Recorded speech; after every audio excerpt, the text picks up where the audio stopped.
خدا کے دین کی خدمت کا ایک انمول ادارہ ہے، ادارہ رہبر انسانیت تو سب کو پیارا ہے، ادارہ رہبر۔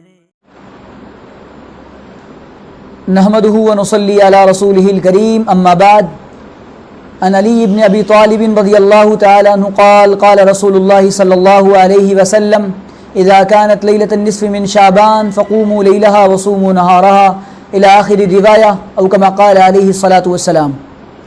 سبحان ربک رب العزۃ عما یصفون وسلام علی المرسلین والحمد للہ رب العالمین۔ اللہم صلی علی سیدنا محمد فی اول کلامنا ووسط کلامنا وآخر کلامنا۔ محترم حضرات، مجھے اصل میں شعبان اور 15 شعبان کے سلسلے میں، 15 شعبان کی رات کے سلسلے میں کچھ گزارشات عرض کرنی ہے۔ مستقل احباب کی طرف سے کئی روز سے فون بھی آ رہے ہیں، میسیجز بھی آ رہے ہیں کہ آپ اس سلسلے میں رہنمائی فرمائیں کہ اس میں کیا کریں کیا نہ کریں۔ تو ایک بات سمجھ لینا چاہیے کہ اس رات کے فضائل ثابت ہیں، اور اس رات کے سلسلے میں ہمارے معاشرے میں عموماً 3 مزاج پایا جاتا ہے، 3 طرح کے لوگ پائے جاتے ہیں، 3 خیالات پائے جاتے ہیں۔ ایک تو وہ جماعت ہے اور ایک طبقہ وہ ہے جو اس کی افضلیت کا بہت زیادہ قائل ہے کہ جناب اس میں یہ بھی ہوا وہ بھی ہوا اور ایسا کرنا اور ویسا کرنا ہے۔ نمبر 2، ایک جماعت وہ ہے جو اس کی فضیلت اور افضلیت اور اس کے سلسلے میں جو فضائل احادیث نبویہ میں وارد ہوئے ہیں ان کا سرے سے منکر ہے۔ نمبر 3، ایک جماعت وہ ہے جن کا خیال یہ ہے اور جن کا مسلک یہ ہے کہ بھئی جو روایات اور جو اعمال اس رات میں ثابت ہیں اور جو فضائل اس سلسلے میں ثابت ہیں ان کو مانا جائے، اور اعتدال میں رہتے ہوئے جس طریقے سے نبی علیہ السلام سے جو اعمال ثابت ہیں ان کو کیا جائے۔ بس سب سے زیادہ معتدل بات جو ہے وہ میں نے جو آخر میں ذکر کی وہی ہے۔ اب اس سلسلے میں کیا کرنا ہے؟ کیا واقعتاً اس رات کی کوئی فضیلت ثابت نہیں ہے؟ میں نے ایک روایت آپ کے سامنے ذکر کی حضرت علی بن ابی طالب رضی اللہ تعالی عنہ کی۔ حضرت علی بن ابی طالب سے مروی وہ فرماتے ہیں کہ اللہ کے رسول صلی اللہ علیہ وسلم نے فرمایا کہ جب 15 شعبان کی رات آئے، اذا كانت لیلۃ النصف من شعبان قوموا لیلها وصوموا نهارها، تو اس کی رات میں قیام کرو یعنی نماز پڑھو، نمبر 1۔ نمبر 2، دوسرے دن کا روزہ۔ اور ایک روایت اما عائشہ رضی اللہ تعالی عنہ کی کہ اللہ کے رسول جب میرے پاس آئے تو میں نے دیکھا کہ وہ میرے پاس نہیں ہے، بلکہ وہ بقیع الغرقد میں اور قبرستان بقیع میں گئے اور آپ علیہ السلام وہاں جا کر کے دعائیں کر رہے ہیں۔ تو یہ 3 باتیں ہو گئیں۔ نمبر 1 یہ کہ اس رات کے اندر 3 چیزیں ثابت ہیں۔ سب سے پہلے یہ سمجھنا چاہیے کہ کتنے ایسے صحابہ ہیں جن سے اس رات کی فضیلت ثابت ہے۔ تقریباً 10 صحابہ کرام ہیں جن سے اس رات کے فضائل کے سلسلے میں احادیث ثابت ہیں۔ نمبر 2، اب لوگ کہتے ہیں کہ وہ جو روایات جناب عالی ثابت ہیں وہ تمام کی تمام ضعیف ہیں۔ اگر ضعیف احادیث کو اس طریقے سے چھوڑ دیا جائے فضائل کے باب میں، محدثین کا اصول یہ ہے کہ ضعیف روایات قابل قبول ہوتی ہیں۔ نمبر 2، کیا وہ اس درجے کی ضعیف ہیں کہ ان پر وضع کا حکم لگایا گیا ہے؟ نمبر 3، کیا یہ اصول نہیں ہے کہ اگر ضعیف روایات 1-2 سے زائد ہو جائے اور دوسری روایات سے ان کی تائیدات ہو جائیں تو وہ درجہ حسن کو پہنچ جاتی ہیں؟ حضرت شیخ الاسلام جسٹس مفتی محمد تقی العثمانی دامت برکاتہم، جو اپنی معتدل مزاجی میں اور اپنے تفقہ فی الدین میں اور اپنی تبحر علمی میں بہت مشہور ہیں، حضرت اقدس دامت برکاتہم نے اپنی اصلاحی خطبات میں بھی اس کو بیان فرمایا ہے اور مستقل اس پر لکھا بھی ہے کہ جو لوگ یہ کہتے ہیں کہ شب برات کی کوئی فضیلت نہیں ہے وہ غلط کہتے ہیں۔ ایسا کہنا یہ غلط ہے۔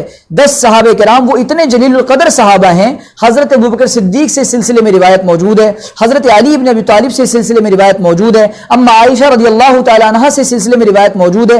اب آپ بتائیں یہ وہ صحابہ ہیں جو نبی علیہ الصلوۃ والسلام کی نجی زندگی کو جانتے ہیں اور آپ علیہ الصلوۃ والسلام کی لیل و نہار پر، آپ کی زندگی کے ہر عمل اور گوشے پر ان کی نظر ہوتی ہے، تو یہ صحابہ نبی سے ایسا کوئی عمل کیسے بتا سکتے ہیں؟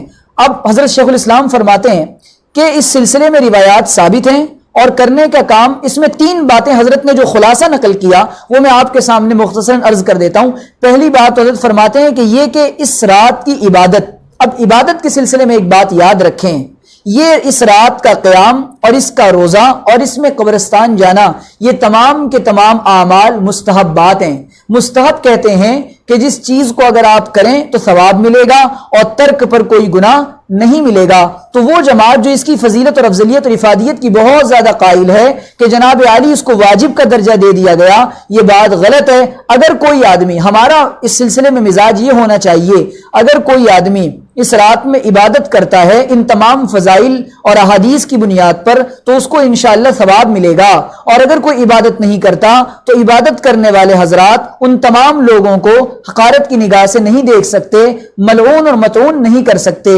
یہ ایک بات یہ سمجھ میں آ گئی۔ اب آگے چلتے ہیں روزے کا مسئلہ۔ روزہ رکھنا مستحب ہے، لیکن چونکہ یہ 15 تاریخ کا روزہ ہوتا ہے تو 13، 14، 15 ایام 20 کے روزے، چاند کی تاریخ کے روزے نبی علیہ الصلوۃ والسلام کا مستقل معمول تھا۔ اگر کوئی چاہتا ہے کہ اس روزے کو سنت سے ملا لے تو وہ اس کو چاہیے کہ وہ پھر تینوں روزے رکھ لے، تو انشاءاللہ زیادہ ثواب مل جائے گا اور سنت پر عمل بھی ہو جائے گا۔ رہا قبرستان جانے کا مسئلہ، قبرستان جانے کے سلسلے میں ایک روایت موجود ہے اور اس کو مسنون لکھا ہے علماء کرام نے۔ اب اگر زندگی میں، لیکن آج کل جو خرافاتیں ہوتی ہیں قبرستان میں، ایسے حالات میں نہ جانا ہی بہتر ہے، کبھی اور چلے جائیں، کیونکہ پھر انسان ان خرافات میں شامل ہو جاتا ہے اور کہیں نہ کہیں گناہگار ہو جاتا ہے۔ اب حضرت شیخ الاسلام کے والد ماجد مفسر قرآن مفتی اعظم حضرت مفتی محمد رفیع عثمانی، حضرت اقدس مفتی محمد شفیع عثمانی صاحب صاحب معارف القرآن، وہ فرماتے ہیں کہ زندگی میں نبی کا عمل ایک مرتبہ ثابت ہے، اگر کوئی ایک مرتبہ بھی چلا گیا تو نبی کی اس عمل کا ثواب اس کو مل جائے گا۔ ایک بات یہ بھی کلیئر ہو گئی۔ اب مسئلہ کیا ہے؟ امت میں اتنے بڑے بڑے لوگ، میں تقریباً 50 سے 60 ایسے بڑے بڑے لوگوں کے نام آپ کو گنوا سکتا ہوں جو اس کی فضیلت کے اور اس کی اہمیت کے قائل رہے ہیں، اور انہوں نے حوالوں سے باقاعدہ اپنی کتابوں میں لکھا ہے کہ حضرات صحابہ کا بھی اس رات میں عبادت کا معمول رہا، اور حضرات اکابر کا بھی، حضرات تابعین کا بھی، تبع تابعین کا بھی، اللہ والوں کا بھی، اسلاف کا بھی، ملک شام کے علماء کا بھی، ملک عرب کے علماء کا بھی، عجم کے علماء کا بھی، اور تابعین کے باقاعدہ نام گنوائے ہیں کہ ان تابعین کا اس سلسلے میں راتوں میں بہت زیادہ عبادت کرنے کا معمول تھا۔